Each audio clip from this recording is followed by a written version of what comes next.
Haven't you noticed? We take a break. I don't pay attention. Good evening, everyone. This is our June 14th Oak Island Town Council regular meeting. We've got a rather full agenda. Councilman Blaylock, if you'd lead us through the invocation and pledge, please.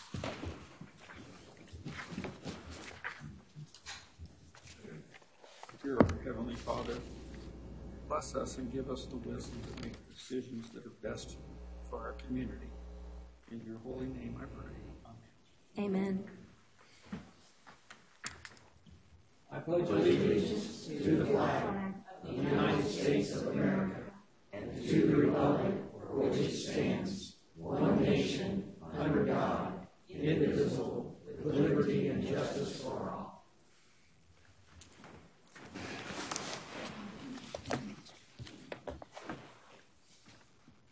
Public hearing and actions. Mr. Hatton, will you share, please, the new information about the budget we have? I've got a couple of very small changes that we made since we presented the budget draft to council and to the public. The new assessment for calculating the ad valorem tax has increased to $3,500,538.619. And this new assessment generated the following increases. On the general fund tax, we increased that amount that was originally presented with $15,346. And beach nourishment, the beach nourishment fund 47, we've increased that $3,336 for a total net increase in ad valorem of $18,682. State sales tax collections, we've upped that allocation a little bit based on the information we've gotten from the league. That increase went from $3,076,000 to $3,106,000, or an increase of $30,458. This is on the general fund. So the total increase in revenue at this point is $49,140. On the expense side, the big item that we had to change at this point was liability insurance. We'd estimated it at $220,300, and it's been updated in the latest bill from the state is $254,800. So I upped the line item for liability insurance, $34,500. And that's the only changes that we have made. Okay. Thank you very much. So at this time, we'll open the public hearing one.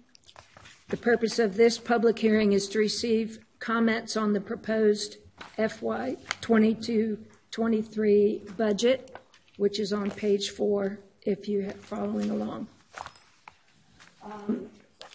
If we can keep presentations to 3 minutes, it would be appreciated.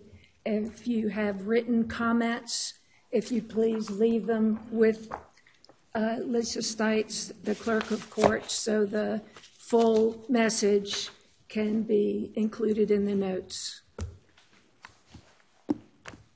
Okay, first we have Chip Frazier. And Mr. Frazier, I do have your comments. Thank you.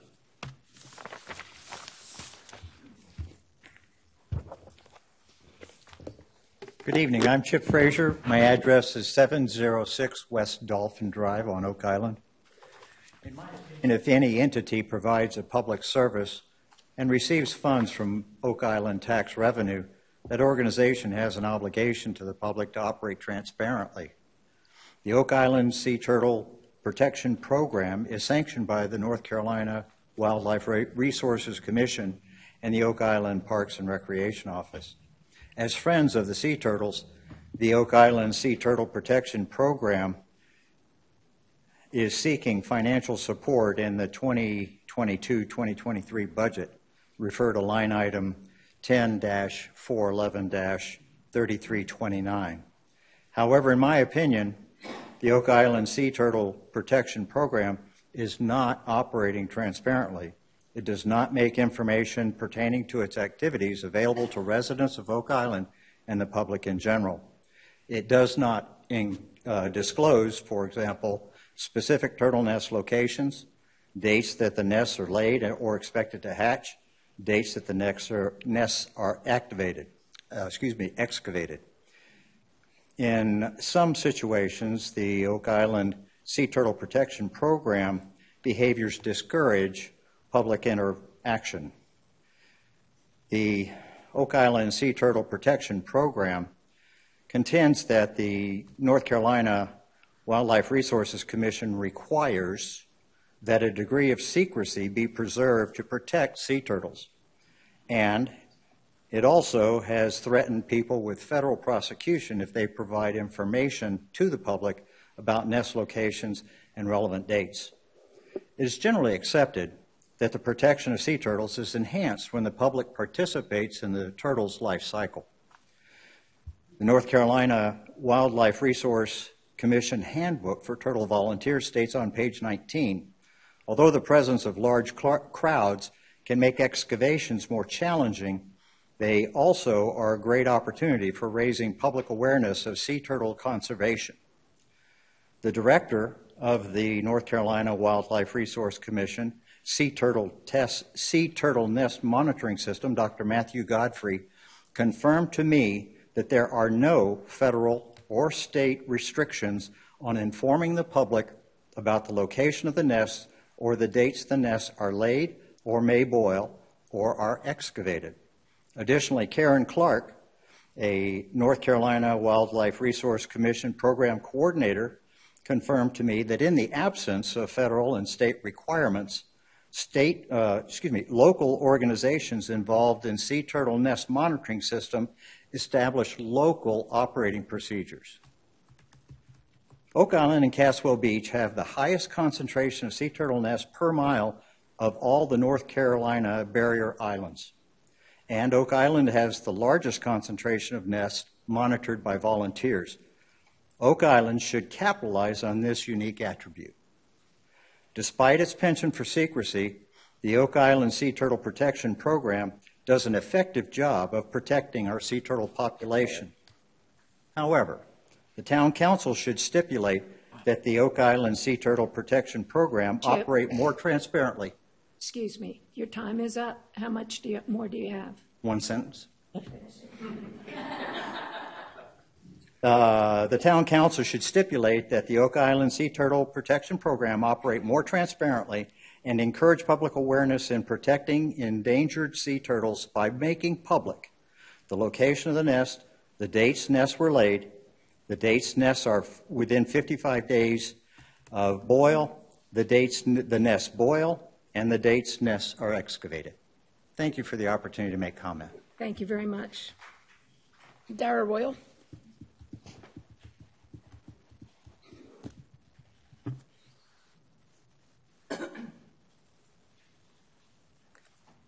Darrell Royal, 216 Northeast 47th Street. Good evening, Madam Mayor and council members. A budget is a financial plan for the year, and the challenge is to execute that plan.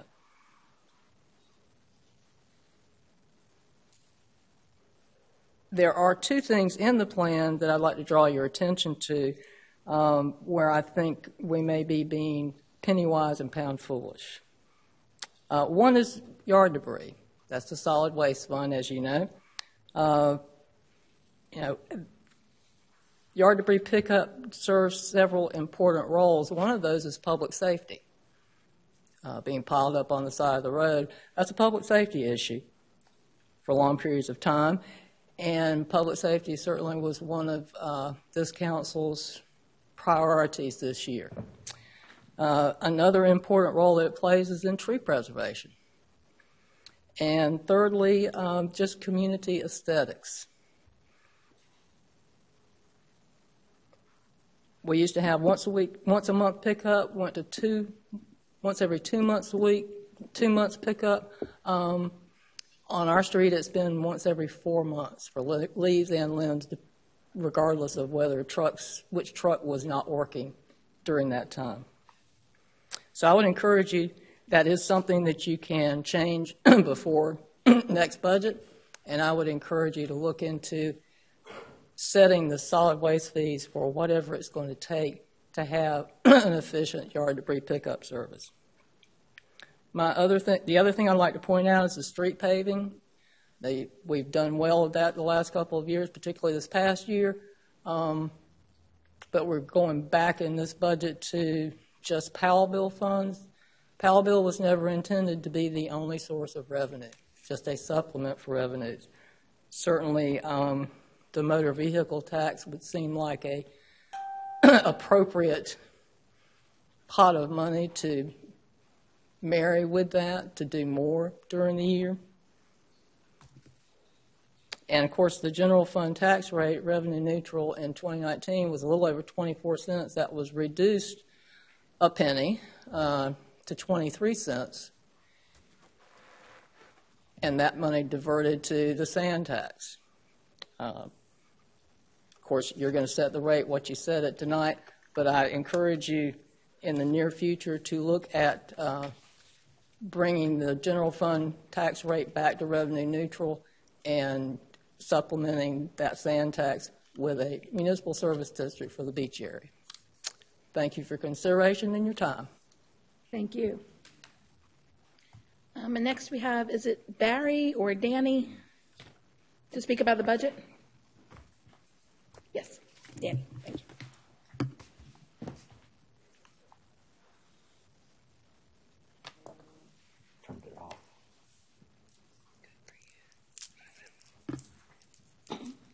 I'm Danny Dodson, 7004 East Yacht Drive.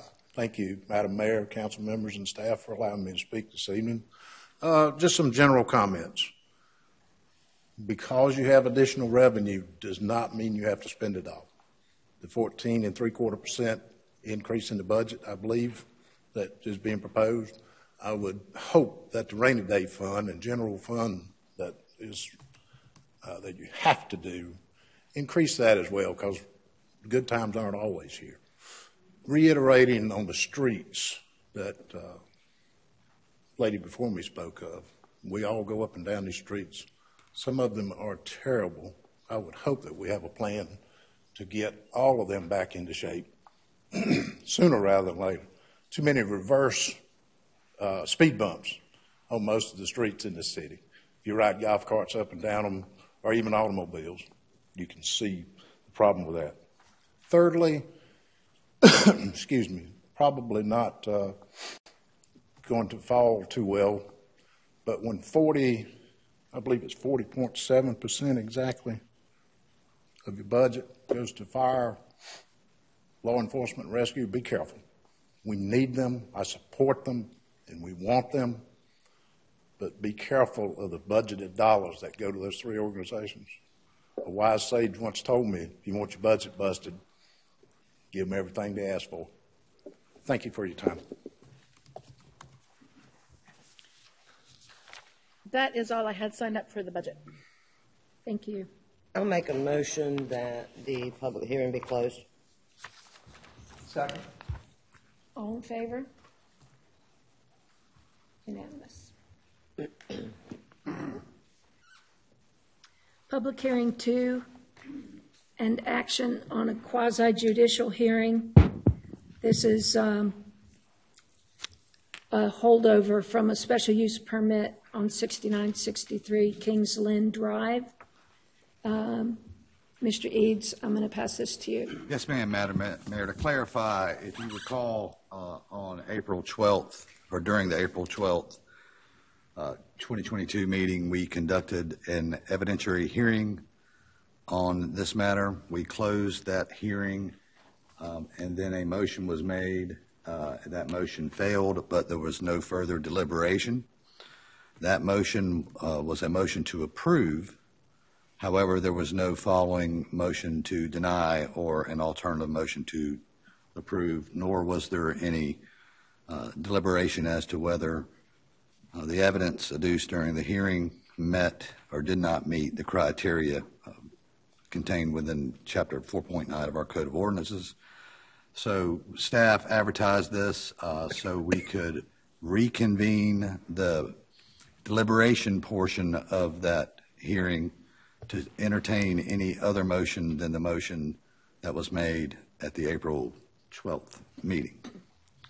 And I'll be happy to answer any questions you have. I believe at least the draft minutes are in this board packet. Am I correct, Madam Clerk? Which have all been disseminated to you under North Carolina and under our Code of Ordinances. If a person submits a special use permit application, they have the burden of proof to prove by competent, substantial, and relevant evidence that their application meets the criteria found in our ordinance. If they do meet that burden and that is not rebutted by contrary evidence, then as stated in our ordinance, the town council shall issue the special use permit. And that's consistent with Chapter 160D of the North Carolina General Statute. So that's where we are. I'll be happy to answer any questions that any of the council may have. Council members have questions? Mr. Eads, if I could just note, I'm not sure how you want to handle this. We did have 2 people sign up for the public hearing. Well, we closed the public hearing last month, and the only reason we're doing this now is because there was technically only one motion that failed. In order to draft a order, if it's not going to be issued, then we would need a prevailing motion to deny. So we've already closed the evidentiary portion of the hearing. We're not allowing staff to put on additional evidence, the applicant or any other party.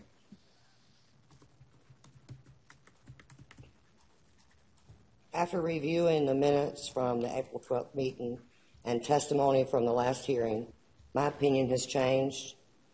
There's no reason to deny based on the requirements of the UDO. Therefore, I make a motion to approve the proposed special use permit and to adopt the associated findings of fact.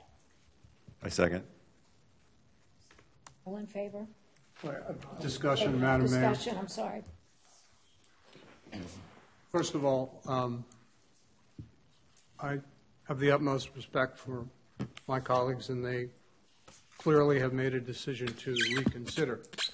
I am not willing to reconsider. To me, it is a matter of principle. And I would argue several things. First of all, the standard that's applicable here is in harmony with. That is inherently subjective. But there is data, an absence of impact data.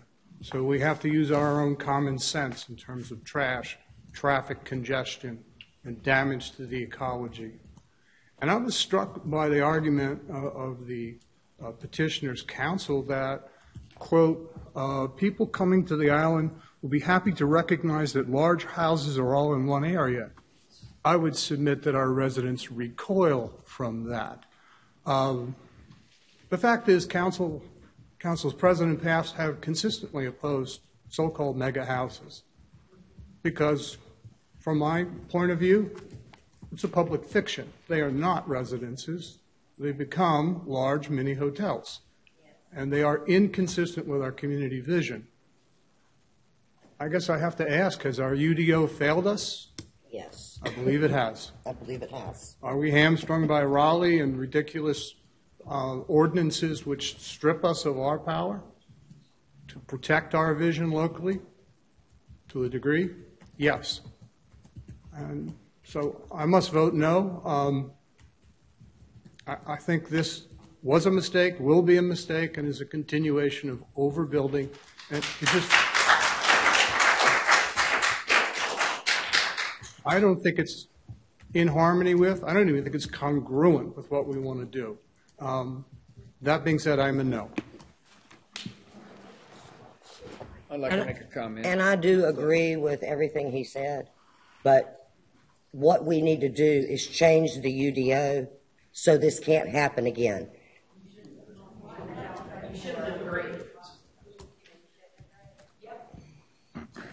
My comment would be, and I just want to be on the record, is we have messed that point up so bad. I used to play there as a kid, and it was the place to go. And it's been taken over by these, as you say, hotels. And on the one hand, I would like to say no because of that. On the other hand, I'm concerned about the legal backlash from if we disapproved it, so that's all I have to say. My thoughts are, 5 years ago, 10 years ago, some time ago, the town should have changed the UDO, and it never was changed. Now we're living under a law that we don't like. The General Assembly has told us there's 4 criteria that if it's met, we shall say yes. They didn't give us a way out, even if we do not like hotels. Until we change that UDO, our hands are tied. I'd like to ask Mr. Eads, going forward, though, they would still have to get a CAMA minor permit prior to construction. Yes, sir. And they would still have to get a developmental permit in line with our town's Yes, sanctions. sir. I don't know where they are on the permitting status, but they would most likely have to get a CAMA permit. They would certainly have to comply with the building code and all other sections of the UDO, for example, parking and things of that nature. This is allowing the potential to build this. This is not a one-stop done now. Correct. Thank you, sir. If it's approved.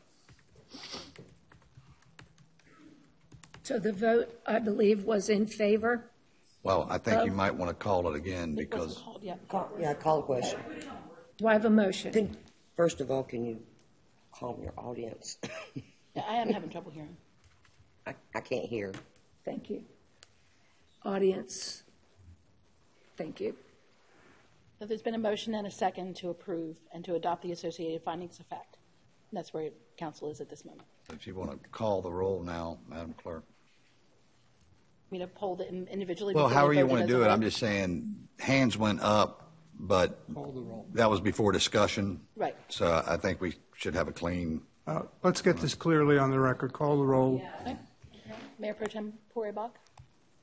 No. Yes. Councilman Bell? Councilman Kraft? Reluctantly, yes. Councilman Also Bach? reluctantly, yes. Councilman Martin? Yes. That's 4-1 by my count, with Mayor Pro Tem Bach opposed.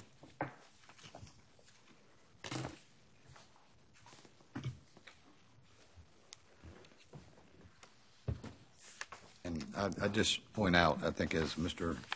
Falk and maybe someone else had alluded to, I believe we'll have a UDO type workshop coming ongoing.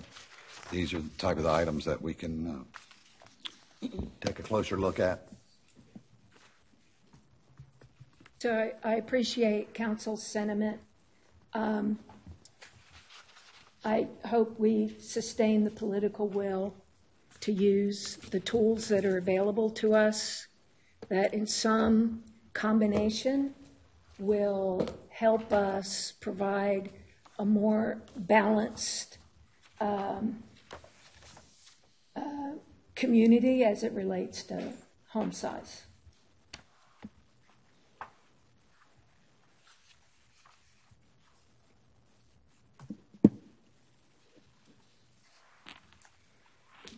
Is that it, Mr. Eads? On that item, yes, ma'am.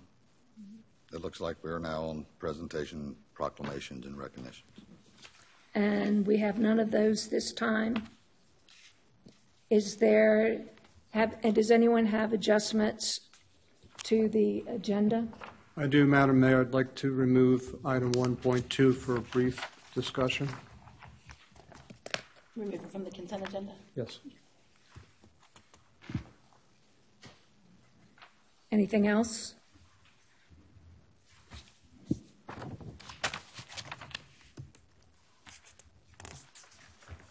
Can we approve everything else except 1.2? I'll make a motion to approve the consent agenda as amended. Second. No, we need a motion to approve the agenda as amended first. Okay, Isn't that what you did? I'll change it back then. I'll make a motion to approve the agenda as amended. Second. All in favor? Unanimous. Now, would you like my consent agenda motion? Actually, now I would like you to go to public comments. Okay. So, public comments, general topics and agenda items. If anyone has comments to say, please remember to use your name and tell us your address, and keep your time to 3 minutes, if at all possible. Excuse me. First, I have Andy Spradley.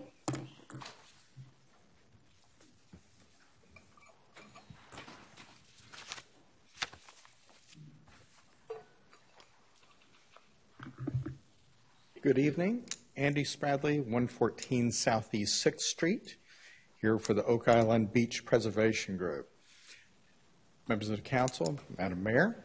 First of all, I want to talk about on Saturday the 11th, we did a spring cleanup. Thank you. We had 53 adults. We have 4 kids. We did 9 miles of beach. We picked up 134 pounds of garbage. Wow. And then one of the things I wanted to put in there is 1,943 cigarette butts, of which 501 were just from the Point and Kings Lynn area. So it was great. A huge thank you to everyone that showed up to help out. A special thank you to Eileen Keats, who coordinated this whole thing. It was a great day. You've heard me talk about the Shibumi Shade raffle we did. Well, we had a winner. So Shireen Miller of Southport, she was our winner. And we want to give out a special thanks to Strands Outfitters because they donated the shade and they have continued to support us in our efforts. And then a big special here, the Beach Preservationists of 2022. We want to congratulate Cheryl Cook. She is our beach preservationist of this year. She brings so much caring and so much work in helping protect our biggest asset, our beautiful beach. A thank you to Cheryl. Thank you all so much. Thank you, Council. Thank you for all you do. Sylvia Garwood.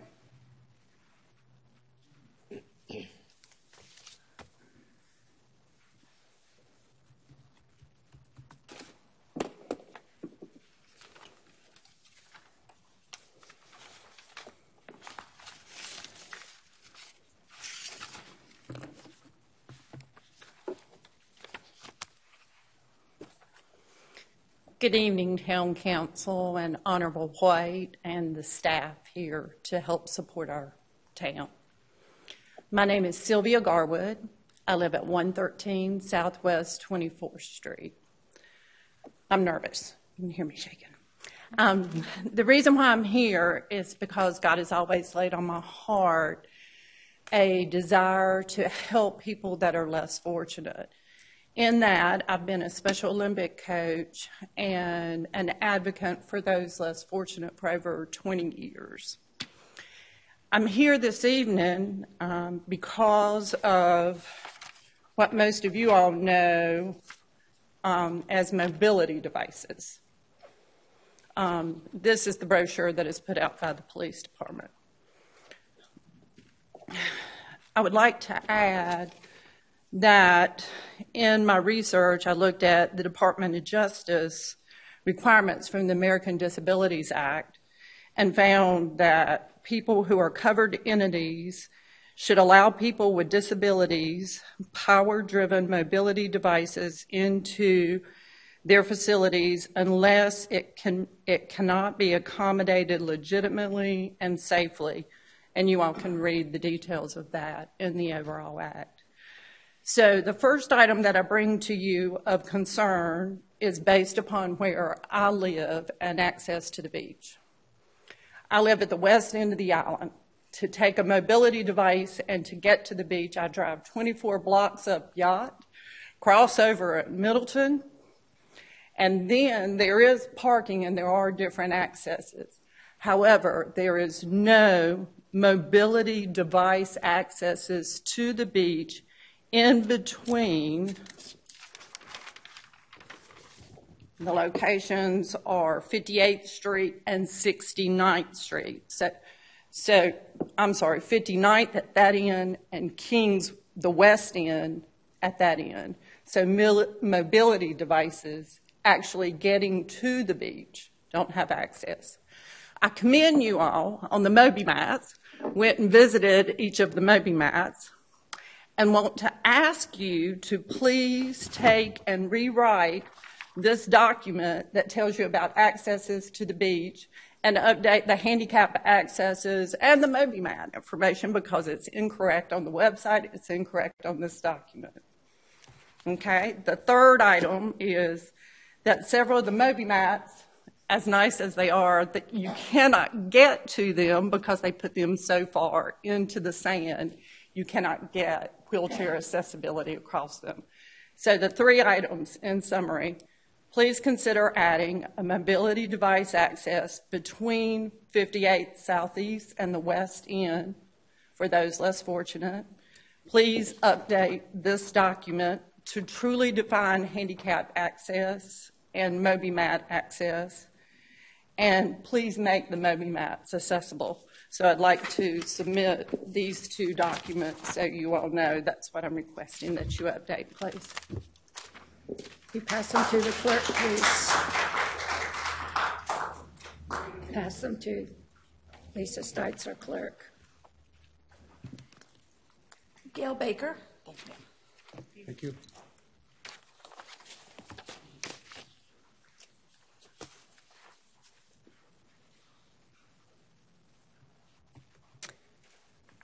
Madam Mayor and Town Council members, good evening. My name is Gail Baker, and I live at 110 Northeast 16th Street. I'm reading this evening for my husband, who's at Fort Jackson, South Carolina, this week. My name is Glenn Baker, and I live at 110 Northeast 16th Street. I am writing this letter concerning the issue of beach access, parking for residents and paid parking for visitors. I believe all beach access should only be for residents with paid parking permit and not for seasonal tourists and other county residents. Property owners pay high taxes to live on the island, and to have these premium spaces taken up by non-residents is wrong. I also believe the town needs to implement paid parking. All other adjacent municipalities have already implemented paid parking. This would provide our town with another revenue stream from the day trippers who visit our beaches and do not contribute to revenue to the upkeep. Is the town council planning on some type of comprehensive plan to address these two issues? It needs to be done, and we cannot continue to kick the can down the road on this issue. It's got to be done. Thank you for your time. Thank you.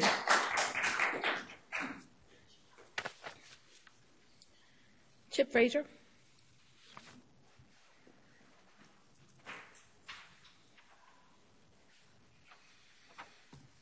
Chip Frazier, 706 West Dolphin. I'm not sure this is in the right area, but I'll say it anyway and apply it as it fits. The dunes, to you and me, and probably everyone sitting here, are obvious. But there's a problem with being too close to a problem. And what I find in the hours that I spend on the beach is that the preponderance of people I confront, and I do confront them, who are on the dunes don't always understand that what I think and you think are dunes are dunes.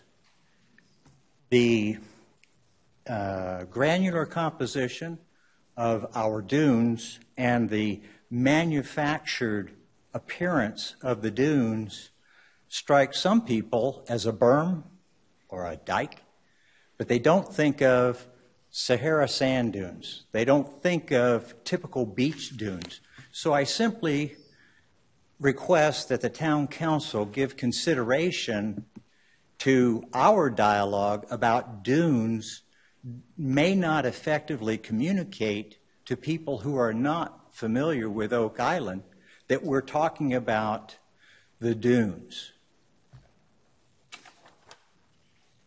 Thank you. Wayne Brookover?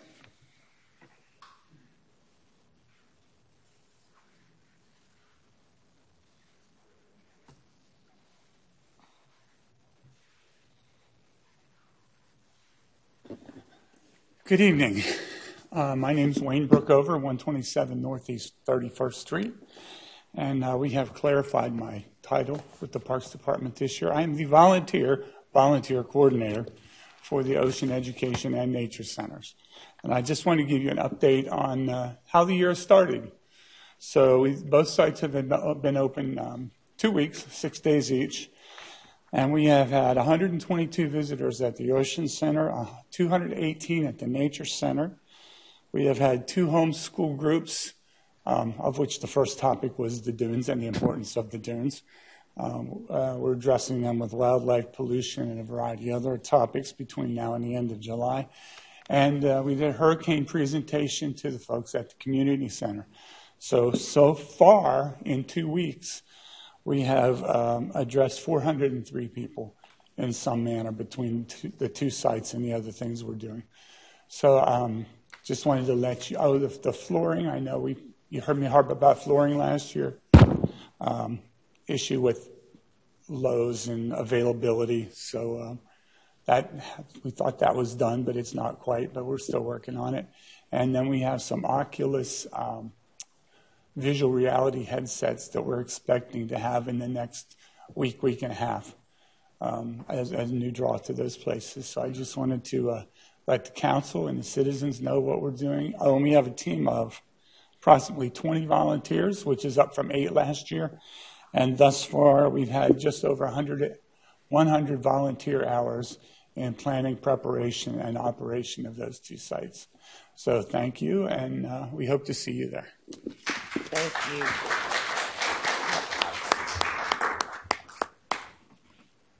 Thank you for all your team does, Wayne. That's all I had signed up. Excellent. We have a motion to close public comment. We don't need a motion. So we'll go right to council reports.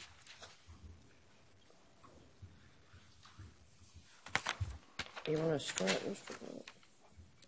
It's up to the mayor. Who goes first? Would you like to point to an end of the table, Madam Mayor, and we'll start?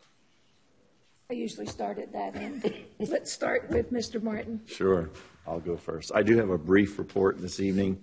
As it was mentioned earlier in public comment around the budget, public safety and pedestrian accessibility were topics that were in last year's election, and this council heard those comments loud and clear.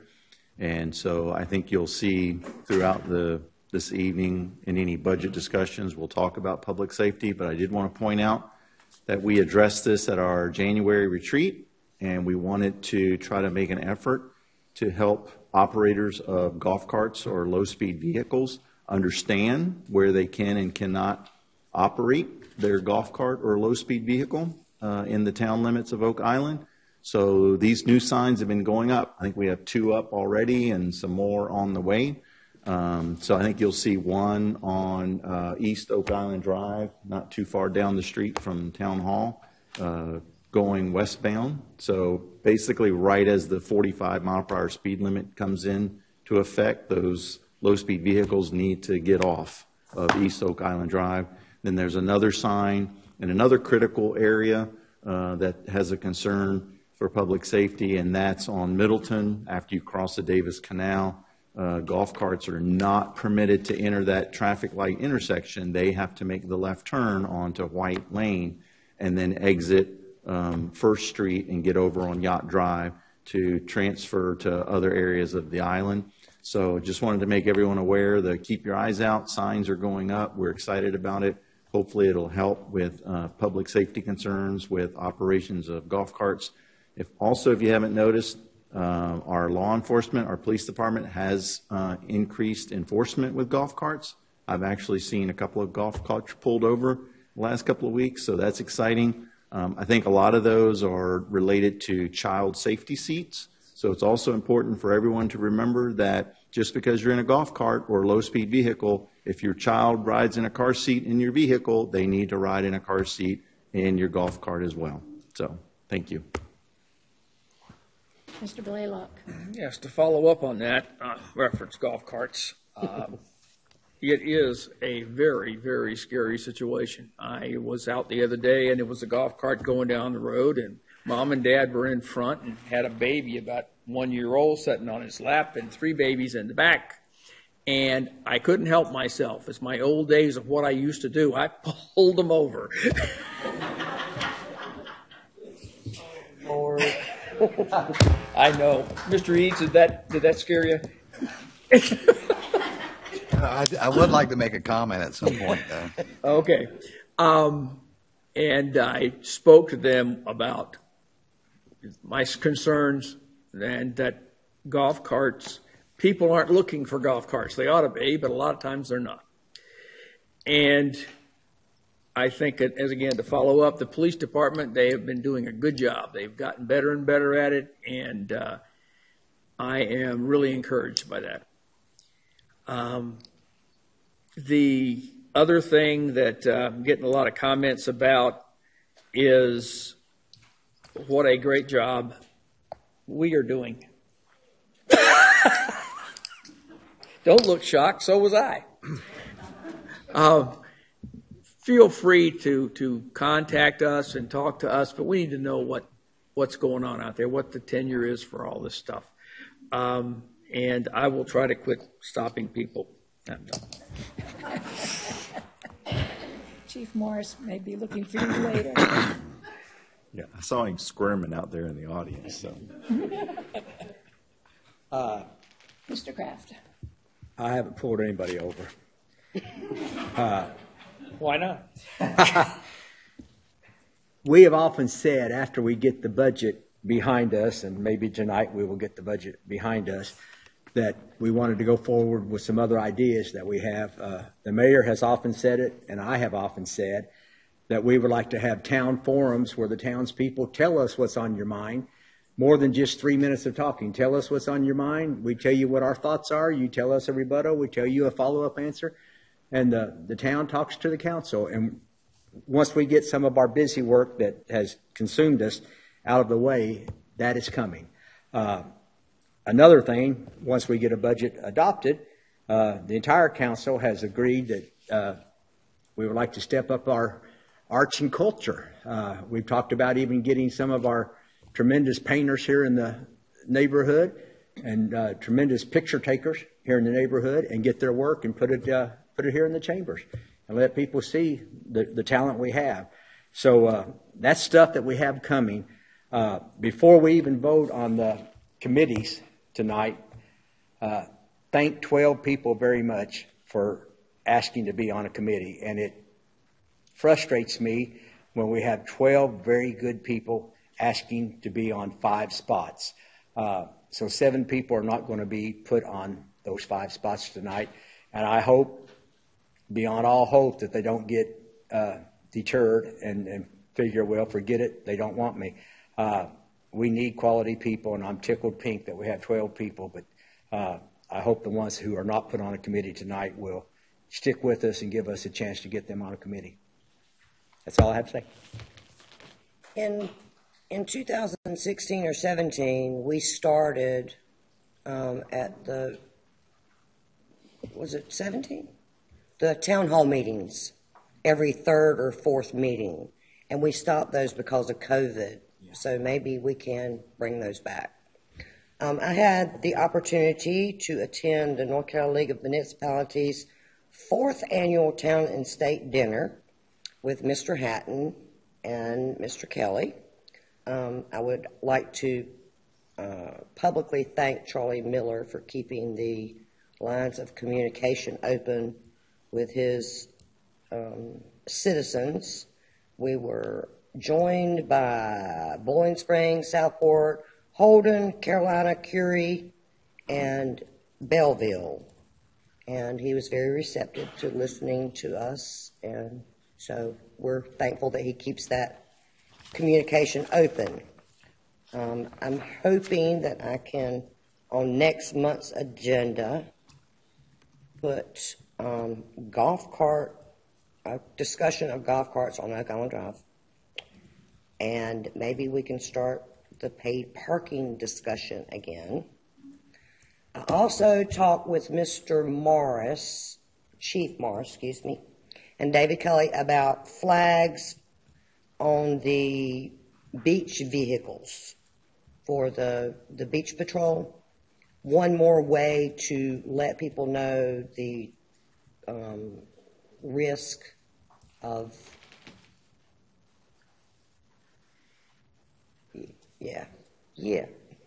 the risk, the same risk that they use for the thank you, that's my word, riptide. Correct. Thank you. I looked over there at Greg, and she was, one of our citizens had actually asked about it, and so I said something to Chief Morris, and he said that one of his officers had just mentioned it, so hopefully that's coming down the pipe. That would be one more way to show what the riptide risk is. So, I'm done. That's a great idea. That was given to you by a citizen, right? It was? Yeah. Keith Pitts, actually. I think we were all a little bit unsettled by Memorial Day weekend. First, obviously the loss of life. I have asked the administration to produce a report because I believe we need to learn from each of these tragedies and each of these events, and specifically what we can do, if anything, to improve our response time to swimmers in distress. Secondly, to get a set of written protocols for incident command structure so that when multiple agencies respond, it's clear who's doing what, when, et cetera. And lastly, as has been mentioned by one of the speakers this evening, the parking nightmare was beyond the pale this time. And that leads me to several things. One, that we cannot get the UDO audit fast enough for the reasons stated earlier about mega structures, but also other things that we can do to protect our citizens and our community. And yes, I think we're ready to take up paid parking, but let me issue this warning, and I've issued it before, but it bears repeating. There are no easy answers. Do not believe anyone who tells you there's a quick and simple fix. It's not so. It's a wicked problem with quotes around it, because to solve the parking problem, you need to solve the right-of-way problem. And the notion that 8,000 people have a reserved parking space when we have 1,000 spaces, do the math. So this is going to take hard work, deliberation, and a process that involves the public, which we used successfully with the budget, I believe, where people had a chance to hear what council was thinking and formulating. And it is going to be a deliberative process. Anything less will result in another failure. Bear in mind, this has been taken up twice and defeated twice. And the last real poll, 3 times, thank you, Dara. Well, 2 in my experience. The last poll we had, literally in the audience, was 51 to 49, maybe. So, yes, we need to take it up. Something needs to be done. And I'll repeat what I've said many times. Public safety is first and foremost. There has to be a traffic plan that makes sense, does not endanger people. Preservation of property rights, where people are just parking anywhere, walking underneath houses, using hoses. It's out of control. And then lastly, we do need a revenue-enhancing stream if we can get it. So those things are all under consideration, and I want to thank the administration for preparing the report. I know they have some of it done already.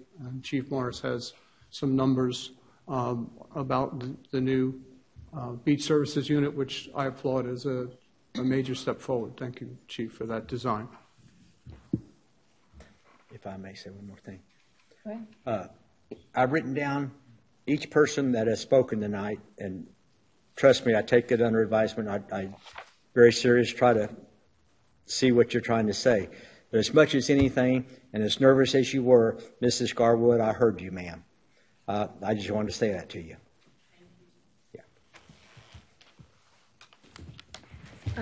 I just want to, again, reach out to my colleagues, which includes Mr. Eads, Mr. Kelly, Mr. Hatton, Mr. Edwards. Matt, I don't know you as well and haven't worked with you. Rose, certainly we could not do what we've done without your efforts. And I'm really pleased that in such a relatively short time, we've been able to get so much done. And that only comes with a lot of cooperation and a lot of earnest work behind the scenes. So I'll leave it at that.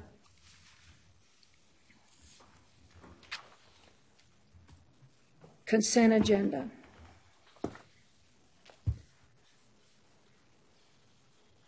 Is there anything to be removed? It's already been removed, I believe. Item 1.2 is removed. That is the recommendation for audit. Actually, I have no objection to the recommendation for audit.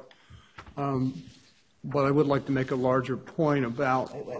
This is trying to stop you. Yeah, I'm sorry. We still need a motion to approve the minutes, which are still on the consent agenda. So. Okay. Yeah, motion to approve the consent agenda as amended. As amended. I was out of order when I did it. Oh. I'll make a motion to approve the consent agenda as amended. Second.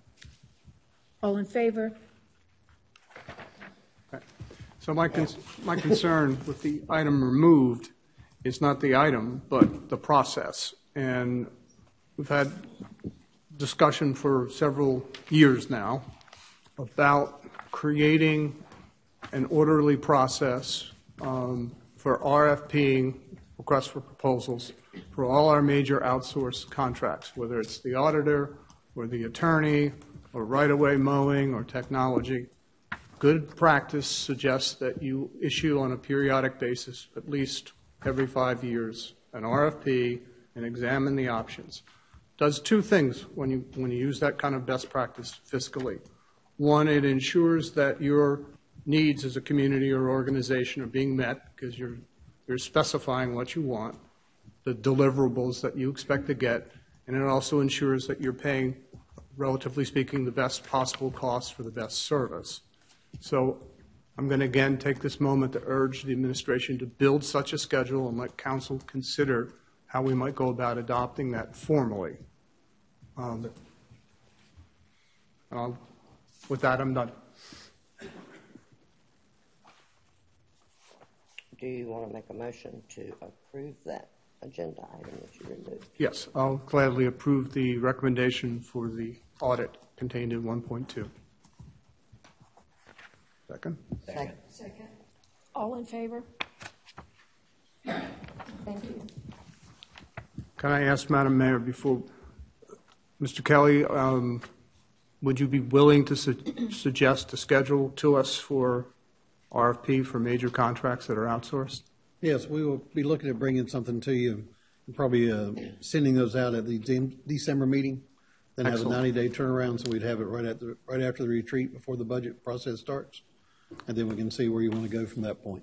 Thank you.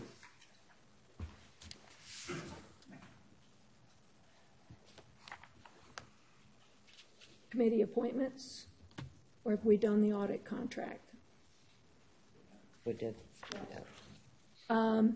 Committee appointments. The first is the Environmental Advisory Committee.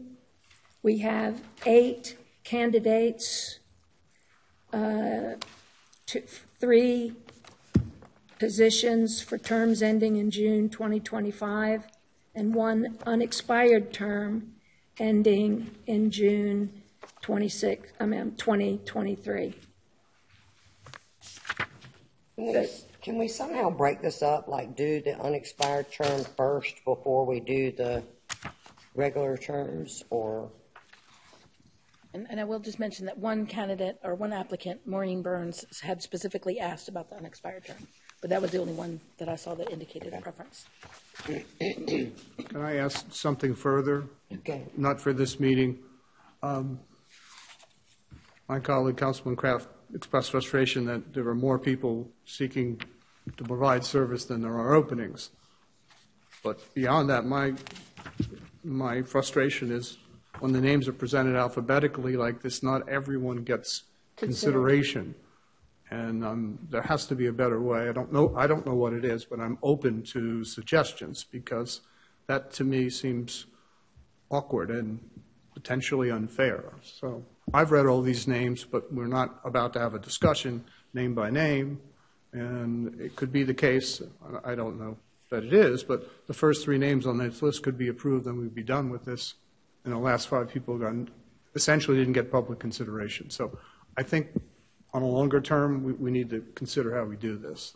I would expand on that topic, Councilmember Bach, and suggest that we need a longer runway in front of us to consider applicants compared to what we're exposed to today, to the point that I would like the opportunity to be able to have a conversation with applicants and review their background. Some of them write, several sentences about their experience and capabilities, and others may only try to fill in the blank that we provide, which is very small little space on the application. So I would like to see a little bit prolonged time frame where these are advertised as openings and give people an opportunity to apply. I'd like the opportunity to have a conversation either on the phone or face-to-face and ask questions about their interests and their background. And then, yes, I agree, we need a different mechanism in place for a selection process versus an alphabetical order, let's run down the list. So I would agree.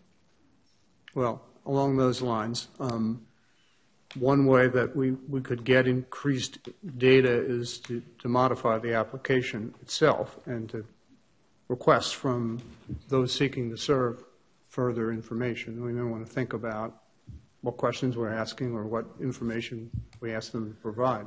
And you're right, the spaces are essentially a one-sentence answer. So, again, that's a down-the-road concern. We're here tonight. They've applied. Go ahead, Madam Mayor. I can just mention, I'm sorry, Council had previously asked for a review of all the committees, and it might be that some suggestions can be provided. That discussion, I think, was for the July meeting anyway. I can reach out to other towns and see how they do appointments. And as far as having more time to consider them, you consider the applications now in the month that they come open, but we could just bump that up a month. That would be an easy way to handle that. So, just an idea. Thank you. Madam Mayor, if I may. Yes. And also to address Councilman Bach's concern, we could do written ballots until written signed ballots. That would might be more exciting for the audience. Well, I mean, the way it works is you ballot, you write who you're voting for, you sign it, and then say there's 3 openings, the first 3 people that get enough votes. It kind of takes the whole chance out of where you fall on the list, or if it's alphabetically listed, it's a matter of this is the person I want to go with. It's a written ballot. You sign it. I'm not opposed. I just think we need to find a better way, and it sounds like we're going to think about that and come back at the next meeting. And whether it's asking for more information or having some kind of initial screening contact, I don't know that it should be council, it might be the administration, and then a secret ballot or some other form or an electronic ballot would be more equitable, seems to me. So, do we? They're not secret. You have to sign them. But they're written ballots that way. I mean, I understand the point because say you have 2 people that are neck and neck and that you want, you certainly wouldn't want the second one to think you didn't want. I understand the concept. The School of Government has an article on that whole process for that very reason. I just wanted to bring that to your attention. Yes, sir. I was just going to ask: is the committee review material, are we trying to get that to a July agenda? I know, Madam Mayor, you're working on some of the analysis and providing a write-up around that. Would that be on the July agenda, do we? We're aiming for the July agenda. Okay. Is there any urgency to fill these seats before January? January's next month. Or do we, I just hate to move forward under the old process if We're not moving to January yet, we're moving to July. Yeah, I meant, yeah, you know what I'm saying. So is there any, can we move to July or? Yeah, it's up to council. I mean, the rules state that members that are on a committee can continue to serve until a new person is appointed. So, I mean, if you just pushed it 1 month, that would be. It would be, I would project then they would not begin service until August, and if that's not critical, but because I'm not certain we're all going to agree at the July meeting and then That's turn a valid around. point, yeah. All right, let's move forward tonight, and then we'll have a new process in future years. Months. Months, okay. Freudian slip there, Mr. Mark. When I said years, I meant people serving years on boards. Gotcha. You know. All right. So, Lisa, do we continue the committee appointments? That seems to be the will of council, is to move forward with the appointments for tonight. We have to do that to a specific date, right? How are we going to vote, Mayor? How are we going to vote, like we have been? Well, We're deferring this to next month. if we're following the current process, right, the first one is easy because there's only one applicant for the unexpired term, and I support her. I do too. I do too. Okay, that's done. See how easy that is? There you go. Does her have a name? Her name is Maureen Maureen Burns. Burns. Is the only one who applied for the unexpired term. Yes.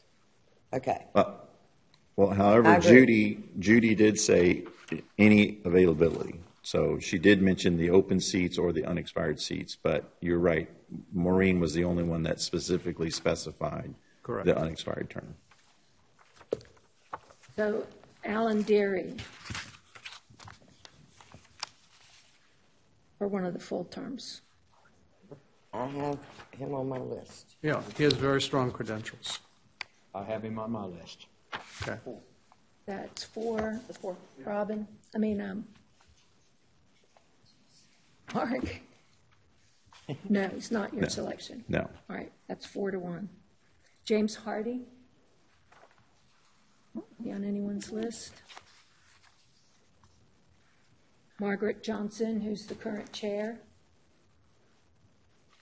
Unanimous. David Merkel. 4-1. And that's all the positions. Yes, ma'am. Appointment to the Recreation Advisory Board, one unexpired term ending March 24. Bill Millard. That's 4-1. John Shading. Yep. 1. So Bill fills the unexpired term. There are 2 remaining terms ending in 2023 and another in 2024 for the Part 3 Advisory Committee. And Mayor, I have since learned from Mr. Riley, he contacted me and said that he is not actually a full-time Oak Island resident yet. Okay, so we can't put him in there until we make that determination in July. Correct. Then we move to administrative reports. Mr. Kelly? Yes, ma'am. We're going to have Chief Morris come up. There he is. He is going to give his report for the beach services and a few other items that he's been looking at going forward.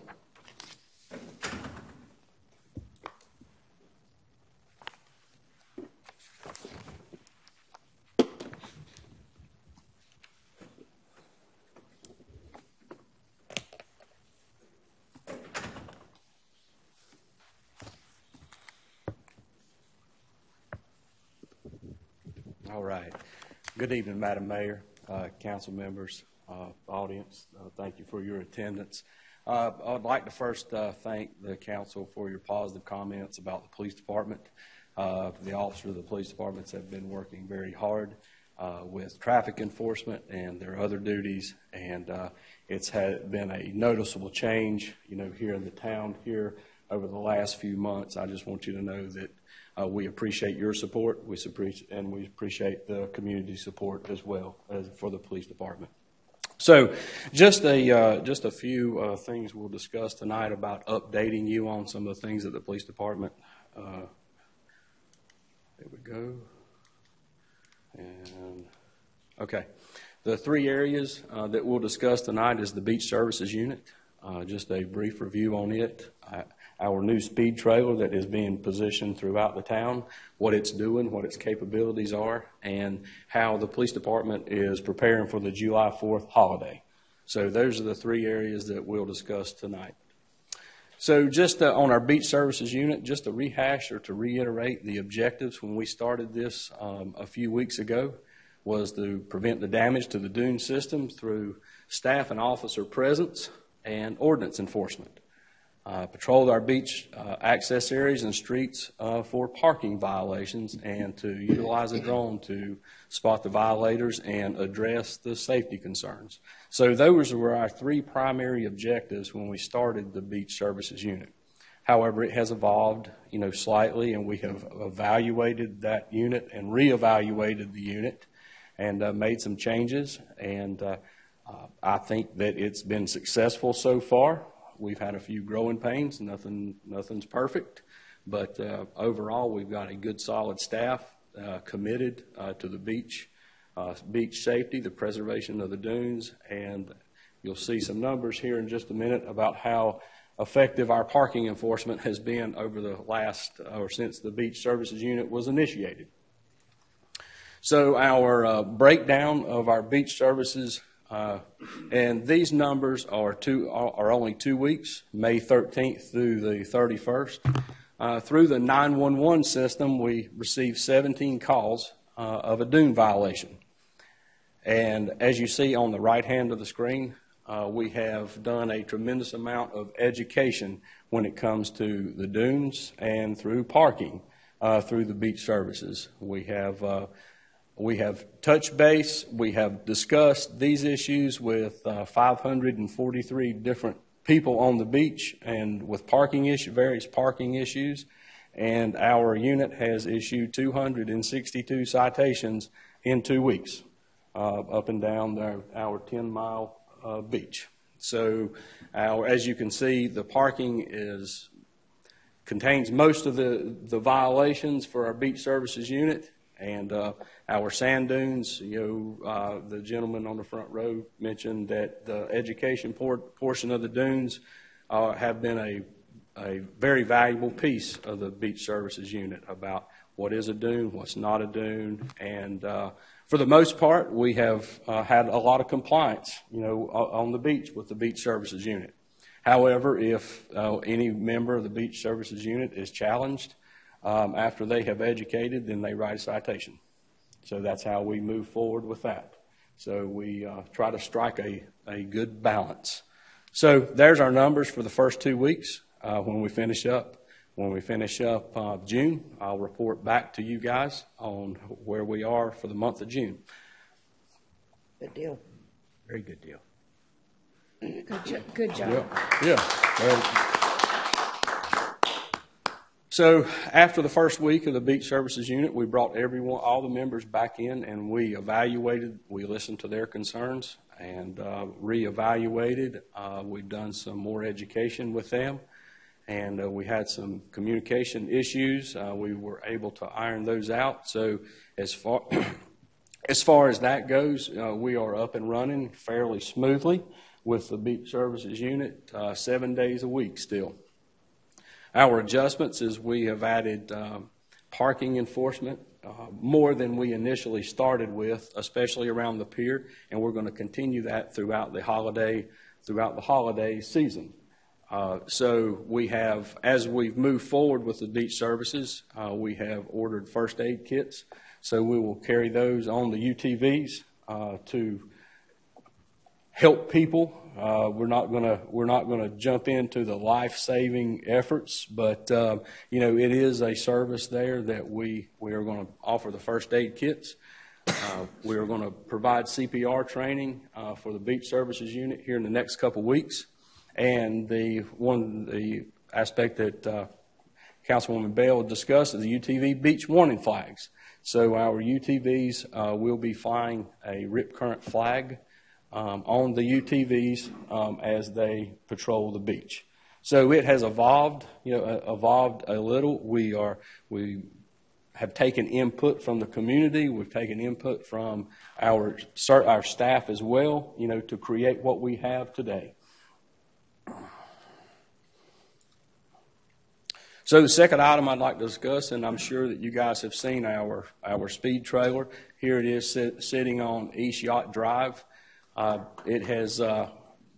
We have received some good and negative comments over the speed trailer. I will. But overall, I think that we are getting some really good statistical information from the trailer. Just so you'll know, if you do see it sitting on the side of the road and your car does not register the speed, that does not mean it's not working.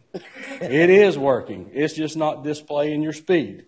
So the first few days that we stick it out on the side of the road, we want to capture that raw information, that raw data, without it displaying someone's speed, and hopefully get a true and accurate representation of what is really going on the street. So it's working. I assure you that it is. As it sits there over a couple days, we turn on the display, and hopefully that has a calming effect, to the traffic. But so just a few things that it does. It registers and displays the speed. There is a feature on ours that has a blue light that will flash at you if you go by it and you're speeding, just as a reminder. And it records your vehicle, your speed, and the timing that cars will go through. And what that will do is help us make sound decisions if we have to change up the traffic pattern, if we need a stop sign, we need some type of device or instrument that slows down traffic. This is really the first step of that, to see if we actually have a problem. And I will let you in on just a small secret. It will take your picture if you do speed. So just be aware of that. It's not a very good picture, but it does take a picture. Smile and wave. This way. So we have deployed the speed trailer in 4 different locations throughout town so far in the last 4 weeks that we have had it. We've had it on the first place that we had it was Oak Island Drive at Middleton Park, just out in front of Town Hall, just to ensure that the instrument was calibrated correctly, and we checked it. And just so you'll know that on average about 4,100 cars a day travel past Town Hall here on Oak Island Drive, about 4,100. And our speed is about average is 32 miles per hour, so we're in compliance with speed. Now, I will tell you that every street in the United States people speed on, and there is speeders periodically. However, our average speed in front of Town Hall is 32 miles per hour. We've deployed it on Yopon Drive, and also we've had it on 2 locations on Yacht Drive so far. Gathering information, and it was on Yacht Drive, I think, 7 days in 2 different locations, and it's currently on 52nd Street at Pelican Drive capturing data right now. So we are fully using that piece of equipment, and it's coming in handy. Good deal. So our third item that I'll briefly discuss with you is how the police department is preparing for the July 4th weekend. Hopefully we will get the influx of people. However, hopefully it will go smooth, and our visitors and people that live here will be safe, and we'll go through the holidays without a major incident. So just some numbers here about how we're going to deploy our resources for the police department on July 1st, which is a big day for the town. We have the fireworks and other activities going on throughout the town. We'll have 22 police officers from the police department at different intervals throughout the day. 5 sheriff's office deputies are going to assist after the fireworks with shutting down some roads. And then our beach services unit is worked into the equation, 7 of those on July 1st, and parking enforcement and our beach enforcement measures. So on July Saturday, we've got 10 officers and 7 beach services, and then July 3rd, Sunday, and then on July 4th, we've got 11 police officers and 7 beach services, and we have a plan that's laid out for traffic control and how we'll best keep the traffic moving in and out both ways. So July 1st, when we have, of course, that's our fireworks day, that we will have a offloading, and what that means is when the fireworks are delivered. So from 10 a.m. to 1 p.m., we are closing down Womble Street at Live Oak Drive, Barbie Boulevard, Ocean Drive, and Kazai and Ocean Drive. Those streets will be closed off from 10 a.m. to 1 p.m. Public Works is helping us with blocking off the pier parking lot during those times, and hopefully we have a very successful offloading. So we've got that. We have a plan in place to get that accomplished. So just a few points on July 1st. Parking on the roadway or private property is prohibited. So second of all, carpooling is encouraged. And lastly, no designated event parking. All town provided parking is first come, first serve. So we will have a massive amount of people to converge onto the town, and we will be as prepared as we possibly can. So our post-fireworks traffic flow, there will be officers strategically placed throughout the town. 58th Street will be the publicly divided line for travel off the island. So if you're east, if you park or you're watching the fireworks east of 58th Street, then you will exit the island off onto Middleton and go out that way towards 211. If you are if you are west of 58th Street, that you will go out on Middleton. If you are east of 58th Street, then of course you'll go on Long Beach Road. So what we're going to do is after the fireworks, the police is going to close off, and you can see the diagram here. We're going to close off the intersections and allow for free-flowing traffic to leave the island. So those intersections will be closed where you see the patrol cars to allow the visitors and the people leaving an access off the island without having to stop at red lights. So the last thing that I will say over that is I hope people can exercise some patience with us, and we will do our very best to keep the traffic moving. We've got officers in place. Assistant Chief Cook has headed this up and done a great job with it and with getting the resources and laying the plan in place so to move forward. So here we go, close to traffic on July 1st from 6:30 p.m. to 11 o'clock p.m. You'll see Sherrill, Barbie, Womble, and Kazai. Those streets will be closed during that time during the fireworks. Once the fireworks are over, then I just discussed the plan for the exit of all the vehicles. So there is our plan, a visual diagram of where your police will be on that night. And I think that will wrap things up. Okay. All right. Great job, Chief. Okay. Very cool. Wonderful news, Chief. Thank you very much for everything you all are doing. One question, people seem confused. I always was told that a 911 call is for emergencies and accidents and life-threatening, but our system is dial 911 for dune violations and parking violations? That's correct. Okay. They can use that. That's right. I thought so. Thank you, sir. That's correct. Chief, I take a special pride in what you're doing because it does it does show up very well. Lots of positive comments. Well, not all, but lots of positive ones. Right. I understand. I promise you I will not stop any more cars in my private vehicle. And I understand, Councilman Blaylock, that you have counsel here. So that so matter of fact, you have two, one on each side. Along that line, I'd like to talk to you after the meeting about maybe borrowing one of the patrol cars out back. And yeah. Dragging a golf cart down and stopping them in a police car are two different things. Never mind. The efforts are greatly appreciated with your help with the police department. Thank you. Just one quick question.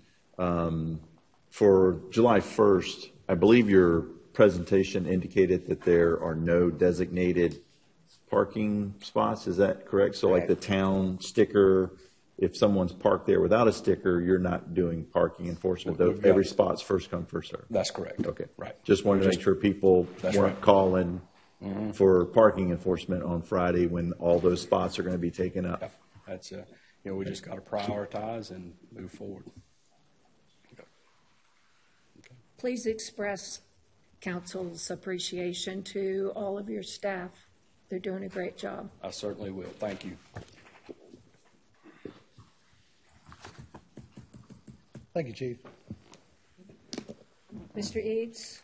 Just real quick, as we've discussed and as was alluded to tonight earlier, the courts and the General Assembly, in my opinion, how can I say this diplomatically, have not been as user friendly to municipalities over the last half decade.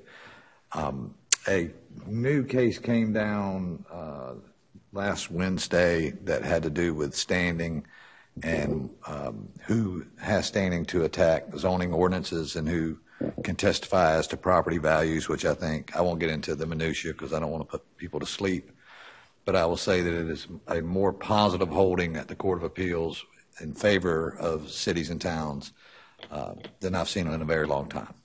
And that's the end of my report. Thank you very much. Certainly, thank you. Questions for Mr. Eads? That concludes our new business. Moving on to old business. The first is discussion of the development agreement for the Williamson tract. Mr. Eads, I'm going to pass this to you. By way of review, several months back, there was a request for a rezoning PUD approval modification. If you recall, we took a recess during that meeting, and staff and members of the potential buyer of the Williamson tract, as well as I believe the present owners, met. We had a list of conditions reduced to writing and signed, and then our task was to move towards a development agreement to come back within 90 days.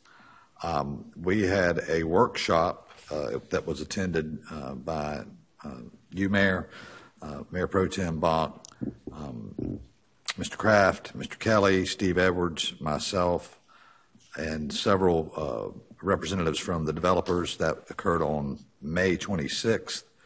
I believe it was very productive and cooperative. It was not some of the issues we really kind of rolled our sleeved up on, but I think everyone involved could conclude that it was productive, cooperative, and we are progressing towards a development agreement.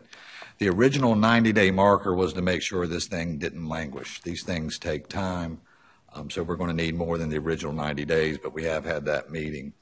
And I believe Ms. Cheeks here in the audience. Would you agree with that assessment as far as the workshop? Yes, Mr. Eads, Madam Mayor, council members, and staff, and members of the public. We are most appreciative of the good faith efforts that the town has put forth in having productive and cooperative meetings. And I really feel like that we're working towards a win-win situation for the developers and for the citizens of Oak Island. So we're very appreciative of those meetings. It's constructive. like you say, there's not always total agreement, but I think that there's really, really good compromise, and I think they're extremely productive. Right. And thank you, Ms. Cheek. And one of the things we talked about, too, is a lot of the things that people that are somewhat sophisticated in this area or trained in this area know certain things that that we're going to do a better job getting your reports and your studies to make it more available for the public so they can see exactly what's going on, so they don't feel like anything's they're being held in the dark in any way. That was one of the objectives that we agreed on without any question. Absolutely, absolutely, and we're working in good faith to try to produce everything that needs to be produced, because we do want to have it as an open forum for the public to be able to see what's going on. Absolutely. Thank you. Thank you. Madam Mayor and Council, I anticipate we'll schedule an additional workshop. I haven't consulted Mr. Kelly about dates yet, but I can't speak for y'all that were in attendance, but I think by the end of the meeting, I felt comfortable that we were moving in a direction that's pro-town and pro-public and pro-developer. So that's the triple win. And I'll be happy to answer any questions you may have. But that's my report on that item. Questions? I do have a comment. I would just like to go on record saying that Mr. Eads represented us quite well. I appreciate everything you did at that meeting. We went with our questions and our concerns, but Mr. Eads asked our questions for us and took care of our concerns for us. We were in good hands. Thank you, sir. I'm humbled. Thank you. Yeah. Thank you. So now, I misspoke earlier. Now that concludes old business. New business. Consideration of the proposed FY 2022-2023 budget.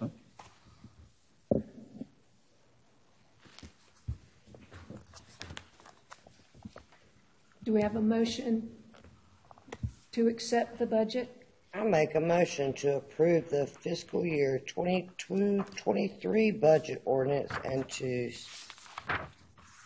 set the tax rate at 28 cents, with 5 cents of that being used for beach renourishment. Second. I'm sorry. Second. Is there discussion? This budget has been discussed and discussed. Ways from Sunday. There is just second. Okay. There's, All in favor? It's unanimous. Good job. Pretty good job. Consideration of the FY 2022-23 fee schedule, which is pages 83 to 98.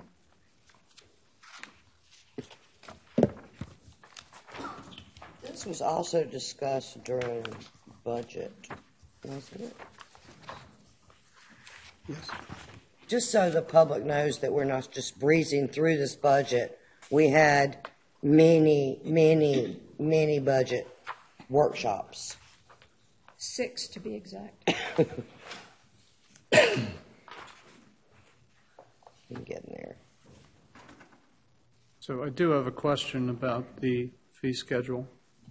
Yes, sir. So the fees that we are contemplating approving were set based on comparative rates to other like communities. Would that be a fair statement? Yes, sir. As you know, this year we broke out, during the year we broke out stormwater from the building inspections. So we had Rick Patterson do the review for those fees, and that's what's being presented. We also had to separate out zoning and development services, and Matt and Steve looked at those and brought them back to us. And those changes, on the water side, you'll see that the 1,000-gallon or the usage increment, that rate is changing, but we kept the base the same. And then there's the charges for materials for the water taps and sewer taps. Those materials prices have gone up. So that's what's reflected. Yes, and we did discuss those. I would call those the headline pieces of it. Yes, sir. Which were discussed, as per Councilwoman Bell's point. But some of the other fees for permits, I'm just curious, have we pegged that to a comparative basis? Yes, sir. Okay. And the answer is yes. And then one of the changes that we had, par 3 golf course, we added $1 because to make it even with the rest of them. It was just small changes that we made internally as well.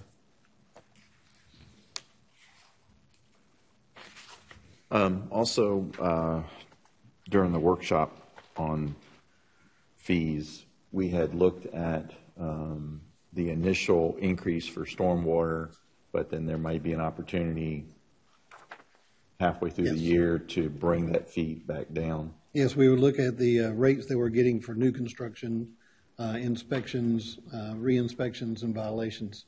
And then we would look at those funds, because this is the first time that we incorporated it, to look at that through the mid-year, just like we can always do that. We just can't reset the tax rate, like you said. But we can look at these rates or fees during the year to be able to see what we can change. And as we had discussed in the workshop as well, if we determine that we need to continue the increase in the stormwater fee, it would be great to see the new stormwater engineer that's on staff now have a plan to present in regards to how improvements are going to be adopted and what their input may be around improvements to stormwater. Yeah, well, during how our we would discussions, use those increased fees. we looked at having Rick come do a quarterly report. Yeah. And that way we can also look at the sand revenues and stuff Mr. Hans's supposed to bring back that the first quarter, so we can see where we're sitting on most of these items. Okay. That would be great. Do we have a motion to accept the fee schedule? I'll make a motion to adopt the fiscal year 22-23 fee schedule with the changes noted. Do we have a second? Second. All in favor? Thank you. Consideration of the FY 22-23 pay classification scale. That begins on page 99. Yes, ma'am. The pay scales that you see in front of you, you saw that the county had done a study, you saw Leland had done a study, and we went and looked at theirs and ours and compared and looked at things. You will see a increase for the hiring range, midpoint, and maximum. We did change the hourly rates for some part-time positions to make them uniform across the board. And then we did a 3-tier for the seasonal camps. We have some people that's come back for numerous years, then we have some that's new. So we have that in there. And basically what we've done is raise the minimum wage for a new full-time employee, which would come in at pay grade 14. They would go to $15.77. So I think that will help us be able to be marketable more through the community and through the adjacent towns. We did add some new positions in the budget. We added a permit specialist 2. We added a zoning tech 2. We reinstated the community resource officer in the police department, and then we reinstated the master police as well. So a police officer will have somewhere to move to, and he can have 2 different tiers within the police department in the patrol division, the same as we do in the fire department. So I think those changes will benefit the town to be able to retain employees. So just for the public's benefit, once again, when we discussed salary ranges and salary adjustments, we did that in a normative way, trying to move in alignment with similar communities to ours. And thank you for doing that.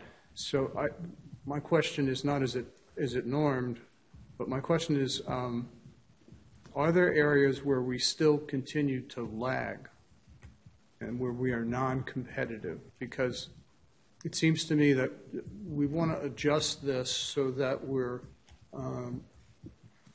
approaching the upper quartile of the range so that we can find police officers, firemen, et cetera. The specializations that we need are going to be looking on our salary scale and finding it attractive, because this is all about the quality of the people. So yes. Are there areas where we still lag? I don't believe so. We looked at this is a 10% increase across the board. And when we looked at the market adjustment and the supplement check for payroll, then we started to look at what else we need to do for the pay grades to be able to equal the playing field like you discussed. And I believe the chief is comfortable now with the starting wage for the patrol, because now we cannot compete with Leland, but we can be above the other towns within our area. Yeah, I certainly don't want to compete with Leland. And also, again, for the public's benefit, we had a discussion about CPI indexes and the extraordinary impact it would have year over year on personnel cost versus the core rate of inflation, which is what actually a lot of institutions use, which is, I think it's 3 points lower. And that's something that we can settle in the next financial workshop. And it seems to me that we need to move off of CPI, because if we go 10% year over year, we're going to have a different kind of problem than we have now. But that's for a later day. Correct. Well, we had discussed that, bringing something back in December to start looking at that before we went to the retreat. Yeah, I think the core rate is because it takes out gasoline and food and some of the other things that are extremely volatile, gives you a more sensible look at the core rate of inflation versus the CPI index, but something for the future. Yes, sir. Any other questions for Mr. Kelly? Mr. Hatton? Do I have a motion to accept the pay classification scale? Make a motion to approve the fiscal year 2022-23 pay classification scale as presented. Second. Oh, you got it, Troy. All in favor? Thank you. Consideration of increasing fines for violations of the town's dune protection ordinances. Mr. Kelly. Yes, ma'am. I think actually Lisa and Brian worked on these. Yes. The way the ordinances were written, and there's an ordinance amendment following, there were 2 civil penalty violations and then a criminal penalty violation. And with Mr. E's advice, we are changing that to just be all civil penalties. And then the amount would be, I think it's $100, $200, and $500. And of course, that could still be escalated depending on the severity of the violation. Anything else that you needed to add, Mr. Well, Hayes? I mean, there's a reason for the civil violations versus the criminal penalties. Number one, it's we have a very fine district attorney's office here in Brunswick County, but getting them to prosecute one of these misdemeanors, if they have full caseloads, I think the deterrent effect will be reached much quicker by civil violations, and it also dictates where the money can go once collected. Lisa, did you want me to elaborate any more? I mean, that was the biggest change. Any other discussion? Do we have a motion to accept the town's dune protection ordinances as stated? I'll make a motion to adopt the amendments to section 14-127, 129, and 132 of the town's code of ordinances as presented. Second. I think we're doing the fine first. Yeah. Doing the fines first, page 104. Previous page. I'm sorry. Okay. Okay. I didn't say fines, that's my fault. You want to go ahead? I'll do it. I make a motion to amend the fee schedule to set the penalty for the 3rd violation of Article 3, protection of sand dunes, sea turtles, and other wildlife habitat sand management projects, the town's code of ordinances at $500. Second. All in favor? Unanimous. All right. Sorry, Sheila. I got ahead of myself. I'm marked over here, but I'm not obviously marked well enough. Okay, consideration of amendments to Article 3, protection of sand dunes, sea turtles, and other wildlife habitat, sand management projects. beginning on page 105. We had asked Lisa to go back and start looking through some of the ordinances. I think her and Matt and Brian all have looked at these. So if Lisa would like to take this and go with the ones that she has found on the changes that she would like to make, or she is recommending, I should say. Okay.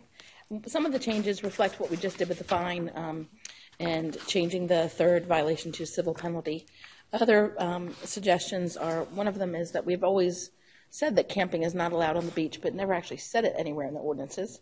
So we recommend that that be added as well, so that we don't have people living on the beach. And then we also have recommendations to accommodate what has been allowed after this most recent dune project with accesses over the dunes.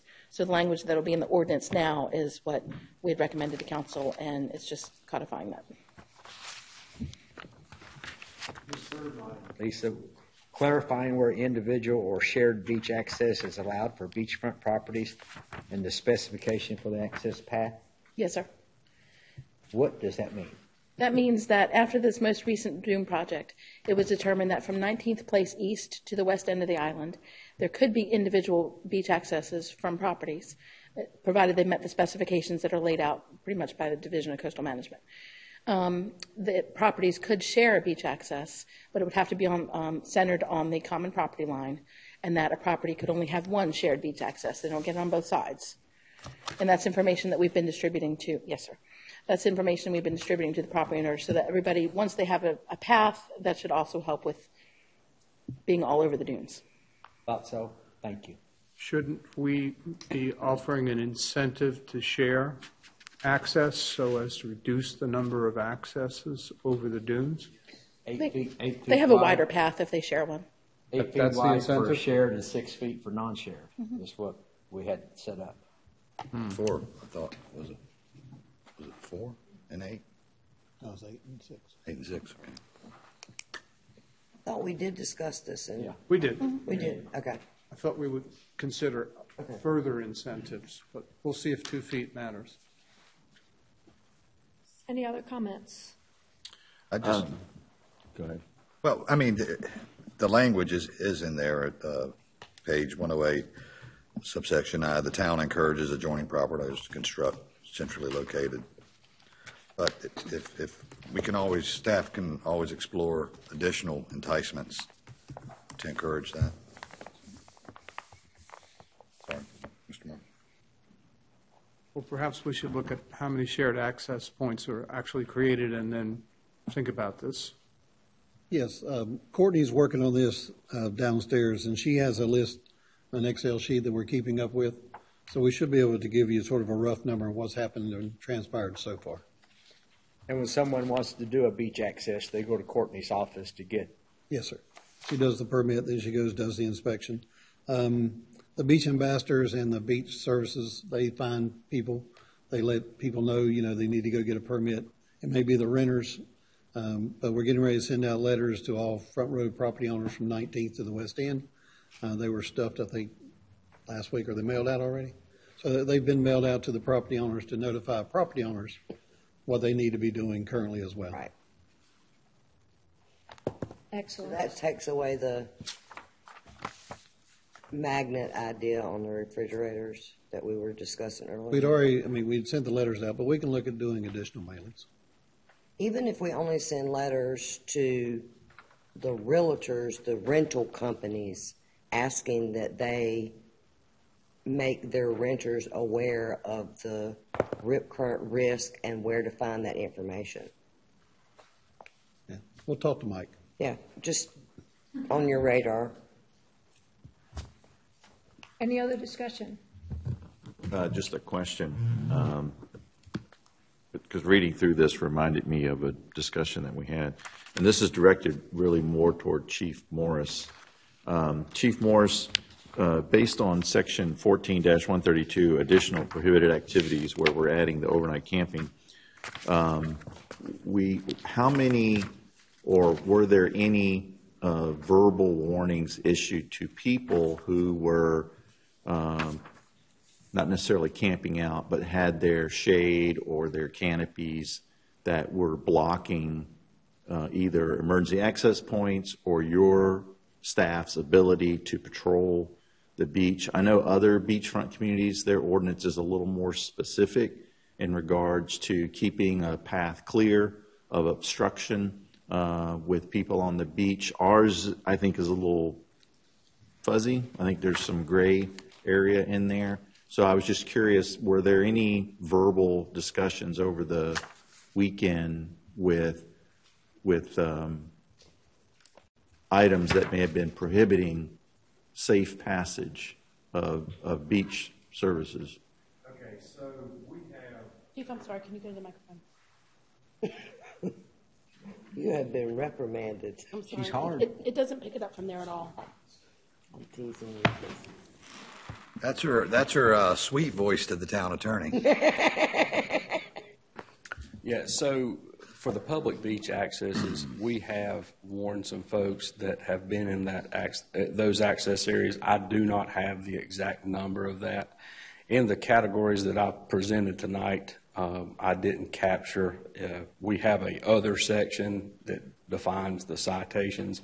I could easily get that number for you if anyone has been cited for that. I don't think so. I haven't heard, but I know that we have warned people and told people to move out of the access areas as an educational point. Okay. Would it be appropriate if you maybe take a look at this? It's item N in section 14-133, and maybe talk to staff and with Mr. Kelly and take a look at that just to see if we need to clean that up a little bit. Yes. Yeah, you see what I'm reading? Yeah, we can look at it and bring something back to you. Okay. But right now, the beach ambassadors also are monitoring those. And we are getting ready to place some new signs on these accesses. Some of the emergency accesses, we're already changing the parking layout, doing some parallel parking on one side, and then doing the 45-degree on the other side to free up access. Scott did a few of them this week, and then we're going to do a few more next week. So we are looking at other ways to try to identify it and make sure people see what it is. And then we're going to paint the post that say that information on it. It's been orange before, but we're looking at painting it a different color because maybe people's gotten used to orange. Try to make it a bright color, at least draw their attention to be able to see what it is. And that does go all the way to the water. And the new signs that Mike working on to get out there shows that it goes to the water. Now, other beaches have also areas from the toe of the dune waterward. You can't be within 15 foot of the dune for emergency travel. We all know that when high tide comes up, that is the area that people are still in because that's all they got left. So I don't think we can go that far yet, but I think we can do better on his emergency accesses or access points, trying to get something to work. All right, good. Thank you. And unlike Memorial Day, Chief, I can tell you this weekend, Saturday and Sunday, from 46th to 29th, all the accesses were cleared. I checked them personally. It's my walk, my loop. They were all cleared. So something happened because on Memorial Day, you couldn't get any emergency personnel or vehicles down those.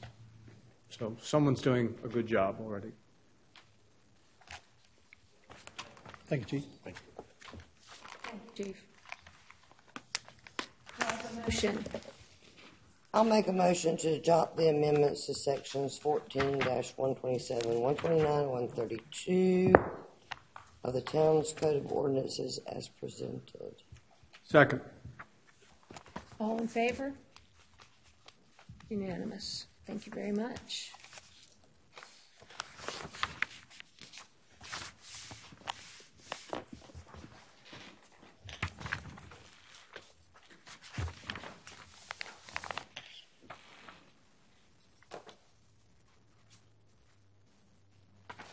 Request for an administrative report.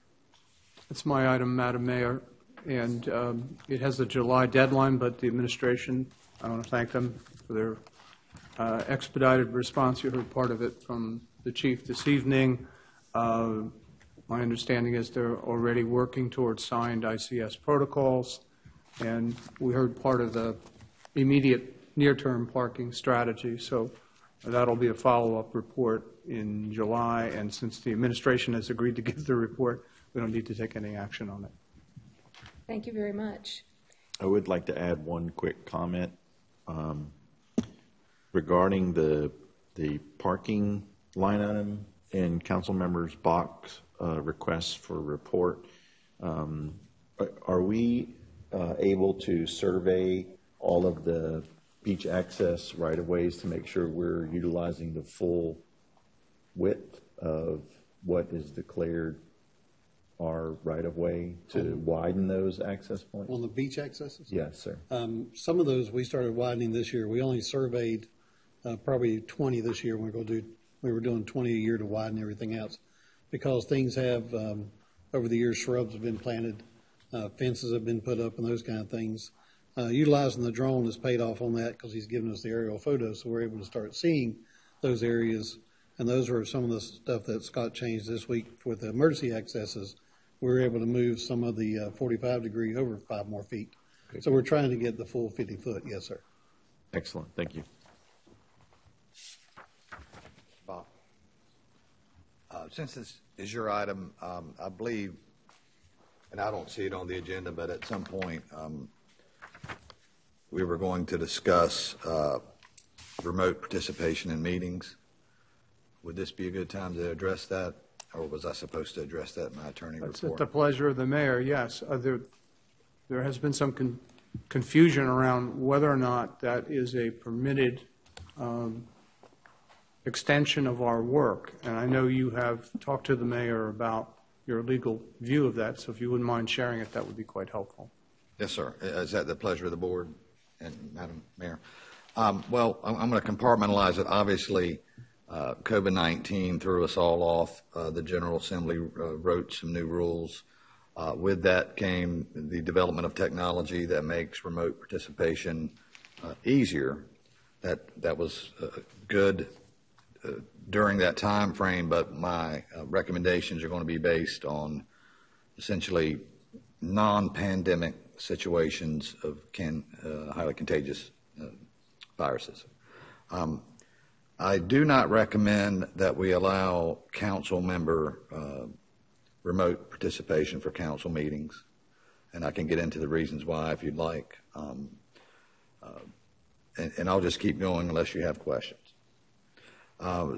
Since the Board of Adjustment is largely, or if not exclusively, the conduct of quasi-judicial hearings where people have to be sworn in and they're subject to cross-examination, if it's a variance application that requires a 4/5 vote, both I and I believe the School of Government have put out some publications that recommended even during the height of COVID, to the extent you can postpone Board of Adjustment hearings so they're live, you should. So I do not recommend we allow for remote participation for Board of Adjustment hearings.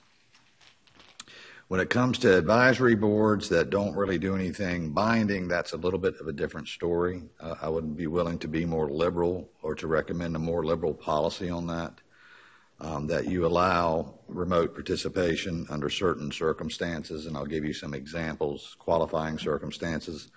If someone has a personal illness, if someone has unexpected out-of-town demands, like for a job, they can be in a hotel room, but they can't be in this room. If someone has a child care issue, if someone has an unexpected family member illness, if weather conditions present a peril or a danger, military service, if they're in the reserve or someone get called up, if you have an unexpected employment obligation that would require you to be out of town and not be able to attend in person, and of course, if we get into another situation, whether it be a hurricane, hopefully not another pandemic or some sort of a natural disaster, we could revisit the entire policy under that circumstance. So if it's an advisory board, I would recommend that you allow that under certain conditions. Number one, it has to be one of these qualified reasons. Two, that person can't be, he or she can't be the person that makes the quorum for that meeting. In other words, there already has to be a quorum there, and if there's already a quorum there, and the reason why is, what if they get knocked offline for 30 minutes? What do you do then? So if they're not the individual making the quorum and they qualify for under these other unexpected, non-self-induced circumstances, that I think it would be advisable to allow remote participation under those circumstances, but no more than perhaps 2 to 3 per either calendar year or fiscal year. If you miss more than 3 meetings in a fiscal year,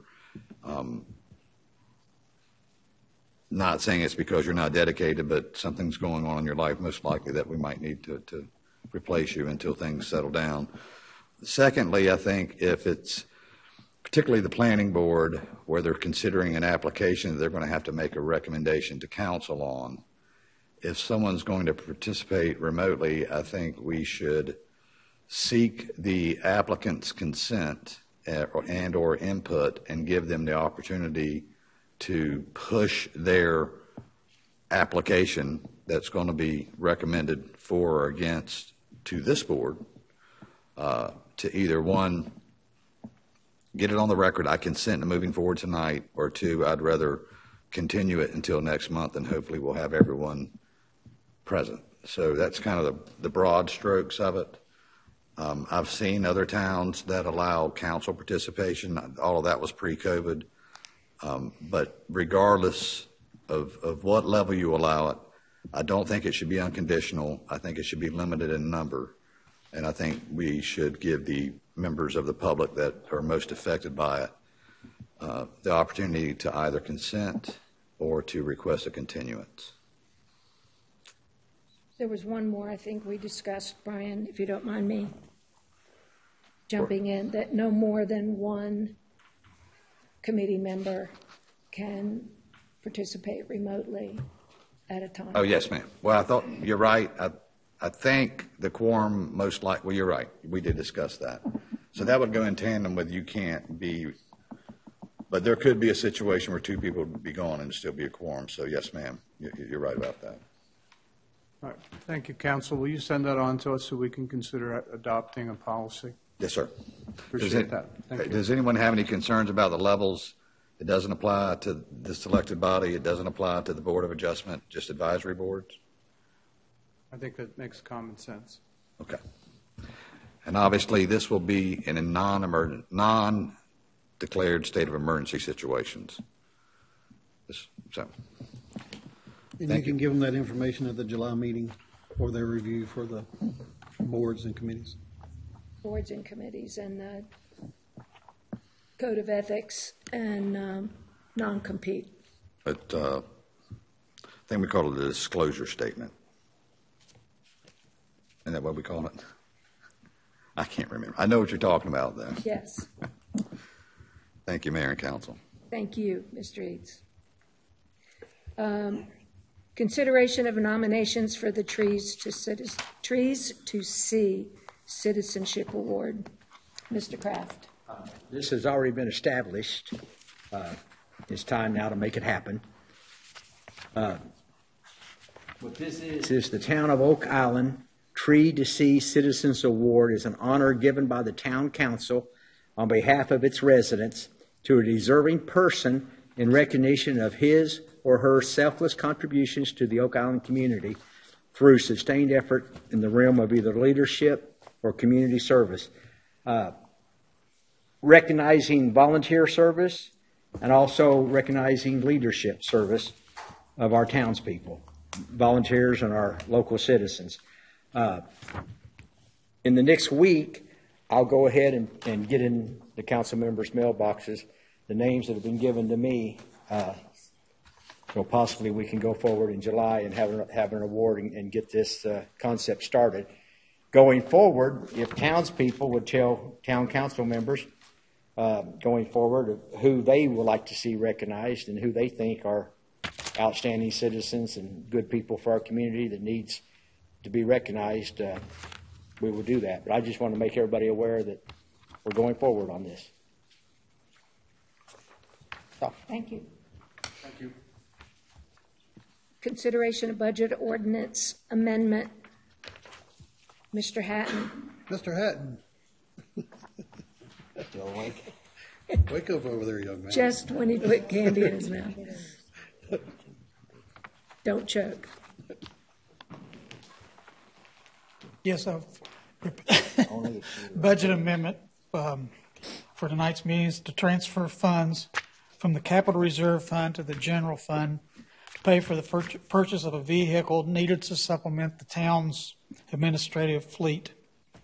The purchase of this vehicle will allow for the replaced vehicle to be transferred to another department which is in need of a vehicle, but not necessarily a new vehicle. The amount of money that I'm requesting in the ordinance to be transferred is $42,000, and it will come from the capital reserve fund of the general fund. Any questions? Any questions for Mr. Hatton? Is this going to be an electric vehicle? No, sir. We considered it, but it was too much money. Good answer, Hatton. Long overdue. Thank you, David. Do we need a motion? Do we have a motion? I'll make a motion to approve the request Mr. Hatton just made. Second. All in favor? Unanimous. Thank you. And now we need a motion to adjourn. I'd like to make a motion to adjourn. Second? Second. All in favor? Charlie was writing a recipe. Thank you very much. I like coffee.